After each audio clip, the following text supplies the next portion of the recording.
Patty Spence was one of the success stories, but for every Patty Spence, there are hundreds who aren't so lucky. These people don't know how to break out. Most of them are mentally ill, addicted to drugs, or both. Nobody wants to give them any real help to get on their feet. They're like this guy. That's it, officer! Move that garbage on out of here. I don't want to have to see this human misery, so rather than get off my arrogant butt and try to help, I demand that you move them somewhere else so I can go back to my fantasy where I live in the greatest country in the world and everybody is fat, healthy, and happy.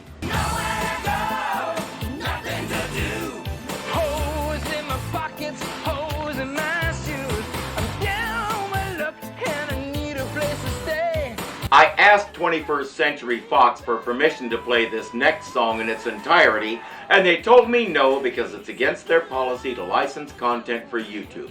I asked why, but I don't really expect an answer.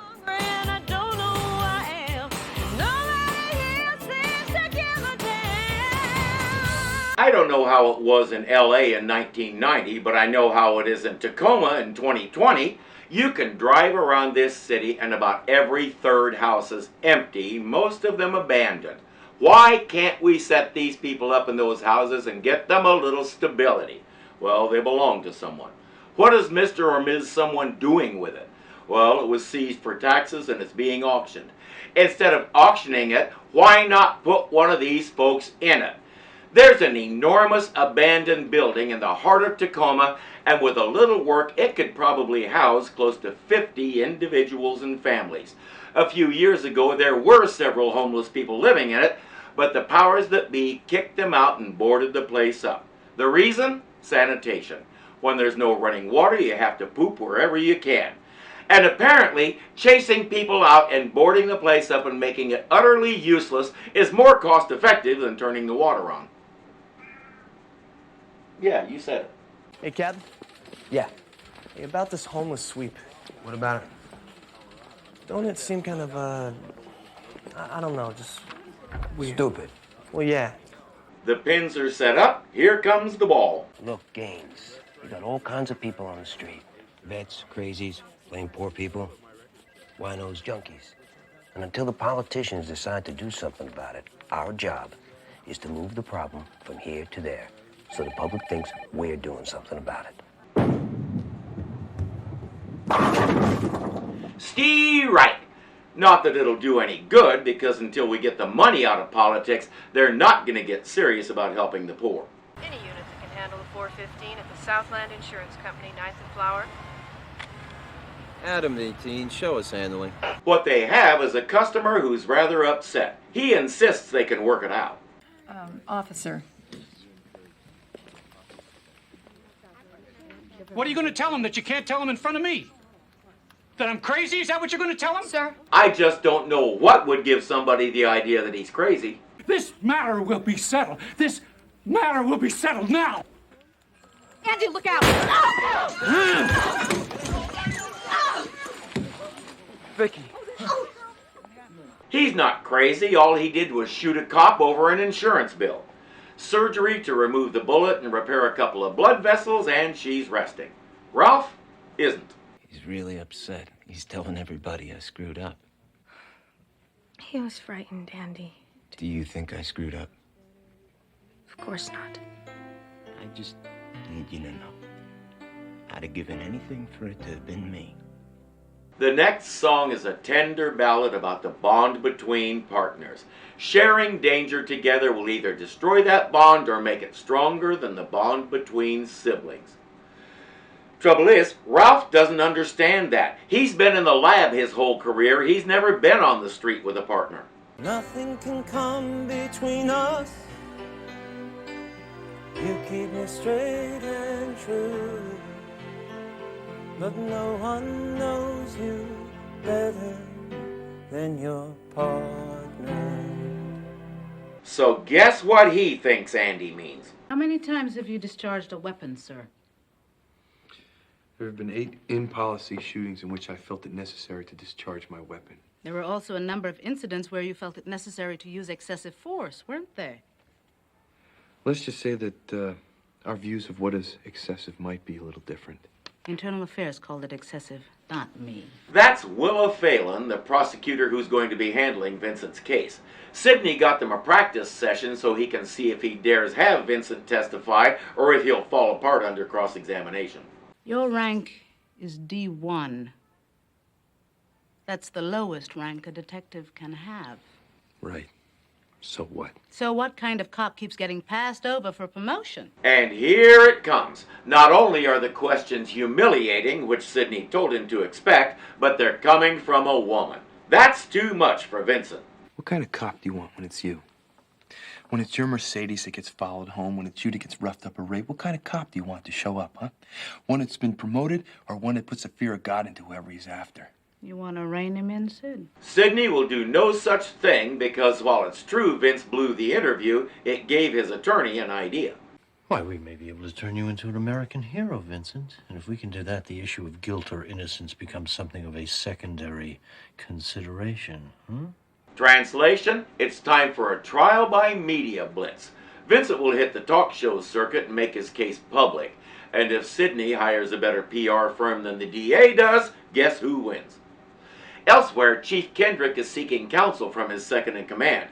He wants to take the mayor away for the weekend. Tell me the truth. Think I'm being an old fool? No, I don't, Chief. I'm not very good at being in love, Ozzy. Maybe I'm going too fast here. What if she turns me down? You know that closet where the chief keeps his gunslinger? You never know what you're going to find in there.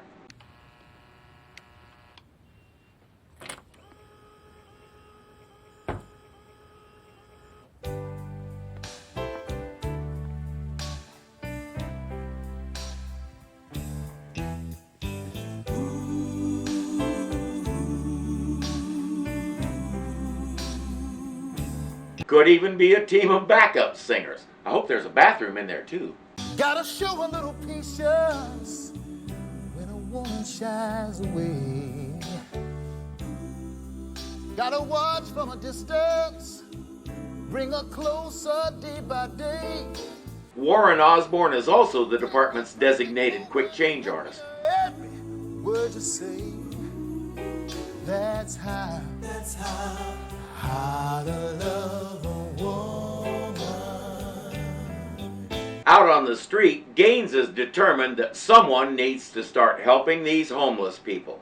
Now, a big complaint about the police today is too often they end up using force on someone with a mental illness. This is why people are calling for a shift of focus so that when a 911 call comes in about someone having a mental breakdown or episode, the appropriate people get sent, people who have the training to deal with such things and know how to do something besides pull a gun. Cops aren't social workers or mental health professionals, and it's crazy to expect them to be. And right now, no matter how pure their heart might be, your average cop on the beat has no clue what to do when confronted with someone who has a serious mental issue. Case in point. Hey, you want to go get something to eat? What do you mean? I'm buying lunch. Come on, there's a coffee shop around the corner. I can't leave my stuff here. Well, come on, just bring it with you. Let's go. Okay. Okay, so far so good. I've done this, and I have to tell a delightful little story. Her name was Heather, and she and her husband were addicted to heroin and living on the street. A friend and I were sitting with her and some other folks one day, and she said she was hungry. I could see that she meant it, so I said, "There's a little takeout place right across the street. Let's go get you and your husband some food." Little did I know, $37 later, I learned that girl could eat like there was no tomorrow. Her husband was apologizing to me, but I said, "Hey, I know the food will get eaten, and I don't mind doing it. I just can't do it very often." I'll have a small orange juice, and I'll also have the cantaloupe. I'll have an order of pancakes, and I'll have the open-faced hot roast beef sandwich with mashed potatoes. Gravy? Yes, with gravy. Anything to drink? I'll have a glass of milk. You know how at the traditional rescue missions you don't get to eat until you listen to a sermon? Okay, let me ask you something, Louis. Have you ever thought about Trying to change your situation? Why? What's wrong with my situation? The sermon begins with a rather bonehead question. Yes, sir. You have? Yes. Okay, then how about you and me try to figure out a way to do just that? You want to hear how I do it? Yes. This guy can't grasp what Gaines is saying. You can see it in his face. I bet he's schizophrenic. David Paymer has one of those faces that makes you say, I know that guy, but it's sometimes hard to remember where. There's a good reason for that. He's been in everything. His credits read like a list of every TV show ever made and a bunch of movies. I probably know him best as Ira Shalowitz from City Slickers, which is one of my favorite movies.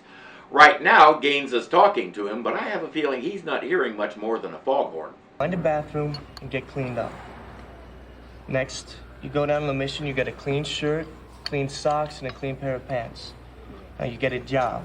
You find any kind of job. It could be delivering phone books or giving out handbills.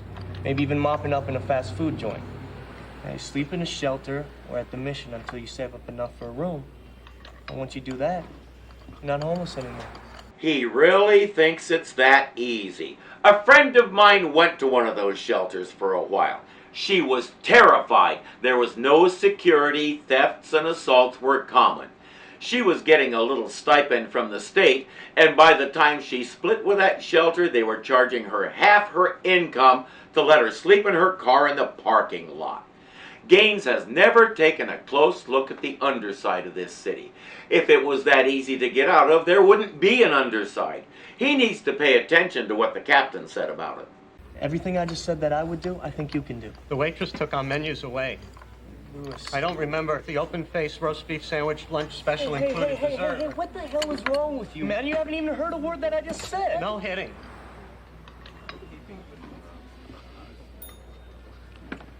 That could have gone better.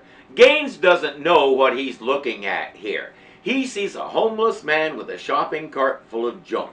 He's not looking below the surface to who this man is and why he's homeless.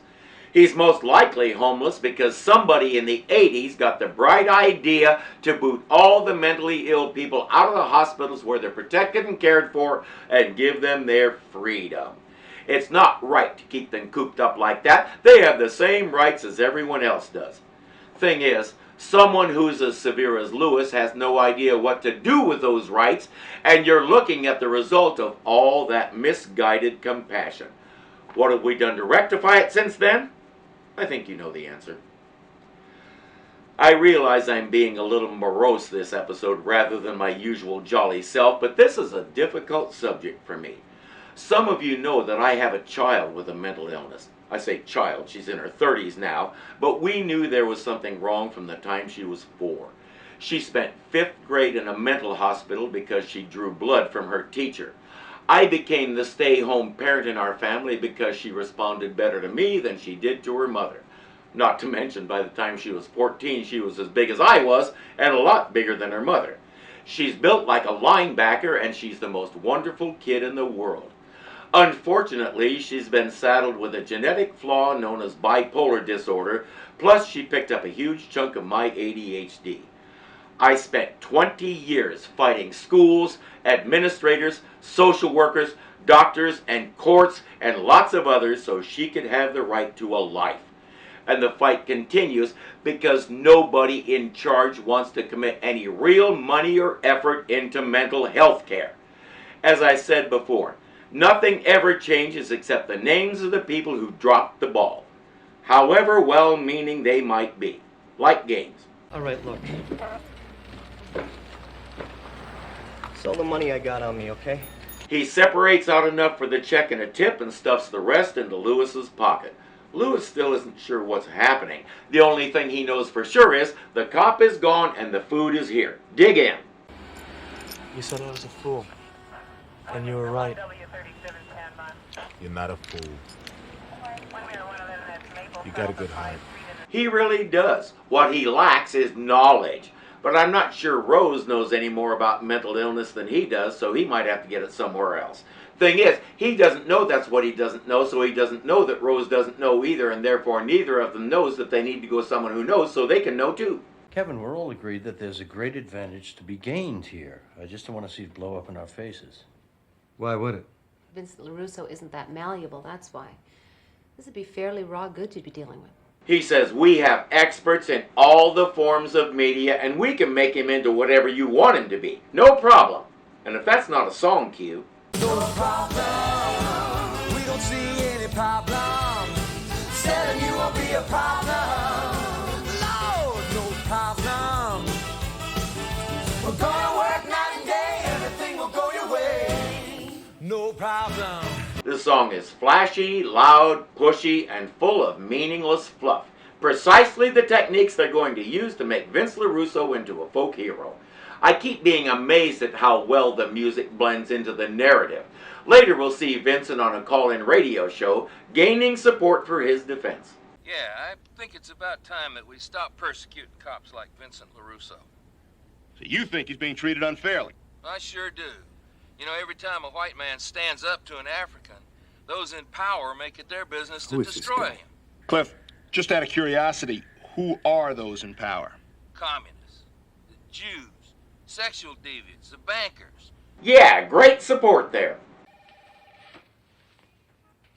What do you think? You look fabulous. Really? Really fabulous. Not everybody can wear this look. You definitely can. Are you being honest with me? I never kid about clothes. Ray is a bit of a stereotype, but he's an enjoyable and respectful stereotype. And Mayor Plank is ferociously loyal to him, which is one reason why she values his opinion so much. The other reason is because he's always right.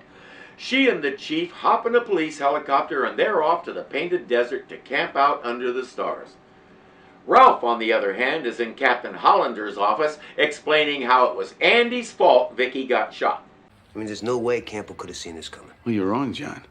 If he'd have patted down the suspect and cuffed him when he should have, he never would have got the shot off. The gentleman wasn't a suspect at the time, so there was no reason to do any of that. Hollander points out that if that's true, Vicky also dropped the ball. Suddenly, Ralph wants to talk about something else, so he starts demanding that he give Vicky a new partner. Well, that's not going to happen unless she asks for it. She's my wife. She's also one of my officers, and if I thought she had the wrong partner, I would do something about it. Come on, John. Ralph, this conversation's over. Again, Ralph has never been a street cop. He's never had a partner or been in a split-second life-or-death situation. He's a desk jockey. Desk jockeys are essential, and I have no problem with such people since I tend to be one myself. But I don't have any idea what it's like out there on the front line any more than Ralph does, so neither of us has any business trying to decide who should be partnered with which. And for all his flaws, Hollander seems to be really good at deciding those things. Look at Rose and Gaines. They clashed at first because Gaines is the idealist and Rose is the guy who's built a shell around himself to keep from being an idealist because he's gotten burned before. We're watching them educate each other. Rose is teaching Gaines that there's only so much you can do and sometimes you have to do the hard thing, the seemingly cruel thing. Gaines is teaching Rose that, yeah, that might be so, but sometimes you can do the good thing, the above and beyond thing. And it's okay to open your heart and be a little vulnerable. They're the north and south poles of a magnet. They complement each other and fill in each other's gaps. It's a lot like a marriage, which is why the captain paired them up the way he did with the Bible and all that. Well, he also got to embarrass them a little, but that was a fringe benefit. Anyway, one of the wisest things I ever heard said about a marriage, or any such partnership really, was this. If you and your partner are exactly alike, one of you is unnecessary. Right now, Ralph is doing something unnecessary because he slipped into the women's locker room and he's going through Vicky's stuff looking for evidence that she's cheating on him. What am I doing here? How did it ever come to this? What was I thinking? What am I doing here? He won't find anything because she isn't, but he's refusing to believe it. He sings, How did it come to this? But it all happened inside his own head. He's having a midlife crisis and blaming her for it, because she's the one who makes the clock keep ticking and time keep going. If she'd just stopped doing that, he'd be fine. Let's check in on Mayor Plank and Chief Clueless. I'm nervous, Roger. No need to be. Got my trusty six-shooter right here. That may have been too subtle for him. Try a little more direct. I'm not that kind of nervous. I'm nervous about being alone here with you. There's no need to be, Louise. We each got our own sleeping bag. We curl up in them side by side. Okay, a little more direct. I want to sleep in your sleeping bag, Roger. No problem. I'll take the other one. Write it in the sand in all its four-letter splendor. Maybe then he'll get it. No, I mean, I want to sleep in your sleeping bag with you in it. It's why we're here together, isn't it? Yes, ma'am. He almost makes this sound medicinal. Well, it's a rotten job, but somebody's got to do it.